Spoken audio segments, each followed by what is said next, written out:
दिल्ली के मुख्यमंत्री अरविंद केजरीवाल की मुसीबत बढ़ती जा रही है और अब वो तिहाड़ जेल की सलाखों के पीछे है। नंबर 2 यानी कि इंतजाम किया गया है वहां पर अब न्यायिक हिरासत में है। 15 अप्रैल तक न्यायिक हिरासत में अरविंद केजरीवाल है। लेकिन आज ईडी की तरफ से एक बड़ा दावा किया गया।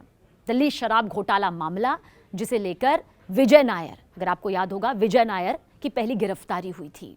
मामला बढ़ता गया, कई पेच खुलते गए, कुछ मामले सुलझते गए, तो बहुत सारे सवाल ऐसे हुए जो आखिरकार उठते चले गए और फिर आज दिल्ली की सियासत पर पूरे देश की निगाहें आकर टेक गई हैं। अरविंद केजरीवाल ने दरअसल ये कहा, ये ईडी का दावा है। ईडी ने जब अपनी दलील पेश की, ईडी की तरफ से जो वकील थे उन्होंने अपनी दलीलें पेश की, तो इसमें कहा यह गया कि अरविंद केजरीवाल ने इस मामले में कहा कि विजय नायर मुझे रिपोर्ट नहीं करता था। विजय नायर आतिशी और सौरभ भारद्वाज को रिपोर्ट करता था। यानी सीधे सीधे अरविंद केजरीवाल ने कह दिया इस दावे के मुताबिक कि विजय नायर का मुझसे कोई सीधा संपर्क नहीं था। अगर वो किसी को रिपोर्ट करता था तो वो थी आतिशी और सौरभ भारद्वाज। दोनों ही केजरीवाल सरकार में मंत्री हैं। आतिशी शिक्षा मंत्री हैं तो सौरभ भारद्वाज स्वास्थ्य मंत्रालय को संभालते हैं, दिल्ली के स्वास्थ्य मंत्री की भूमिका में हैं।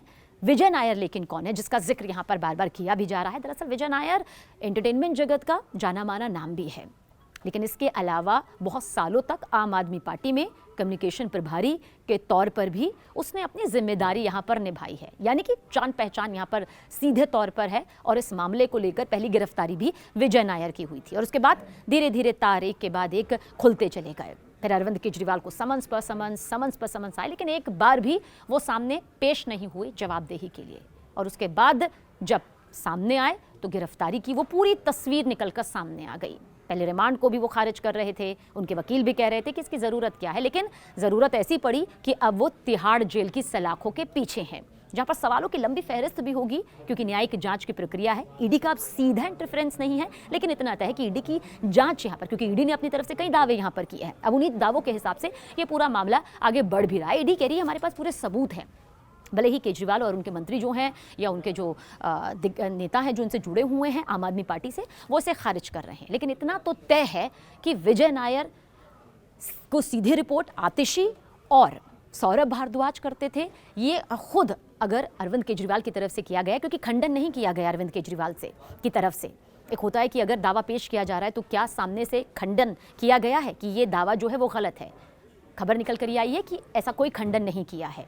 यानी कि अरविंद केजरीवाल को लेकर जो दावा ईडी की तरफ से किया गया है कि शिक्षा मंत्री आतिशी और स्वास्थ्य मंत्री सौरभ भारद्वाज को विजय नायर रिपोर्ट करता था, वो रिपोर्ट वहां जाती थी, मेरे साथ कोई संपर्क नहीं था। तो सवाल कई उठते हैं, सवाल बहुत सारे उठते हैं ये कि क्या अरविंद केजरीवाल अब खुद को बचाने की कोशिश कर रहे हैं? क्या अरविंद केजरीवाल जान गए हैं कि मामला कुछ इस तरह से फंस चुका है जिसमें उन्हें यहाँ पर नाम लेना ही होगा? और अगर लिया गया है आतिशी का और सौरभ भारद्वाज का, तो क्या ये सोच समझ कर लिया गया है? और अगर वो कह रहे हैं कि भाई विजय नायर की जो रिपोर्ट थी, जो विजय नायर रिपोर्ट करता था, वो इन दोनों नेताओं को करता था, दोनों मंत्रियों को करता था, तो इसके पीछे का तथ्य क्या है? क्या इसे लेकर भी कोई सबूत है? सवालों के घेरे में जाहिर सी बात है अब आतिशी और सौरभ भारद्वाज दोनों आ चुके हैं। दोनों ने ही बढ़ चढ़कर बयानबाजी भी की है, साथ भी दिया है अरविंद केजरीवाल का। तो क्या ये साथ इसलिए दिया जा रहा था कि कहीं नाम ना आ जाए, कहीं वो भी इस दायरे में ना फंस जाए? अरविंद केजरीवाल ने अगर ये 2 नाम इतनी लंबी पूछताछ में लिए हैं तो इसके मायने क्या है? क्योंकि ईडी ने ये भी कहा है कि अरविंद केजरीवाल जो है वो गोलमोल जवाब दे रहे थे, सीधे सीधे सवालों का जवाब उनके जरिए नहीं दिया गया। जो फहरिस्त उनसे सवालों को लेकर, दिल्ली शराब घोटाले को लेकर पूछी गई, उसमें वो जवाब सामने नहीं आया।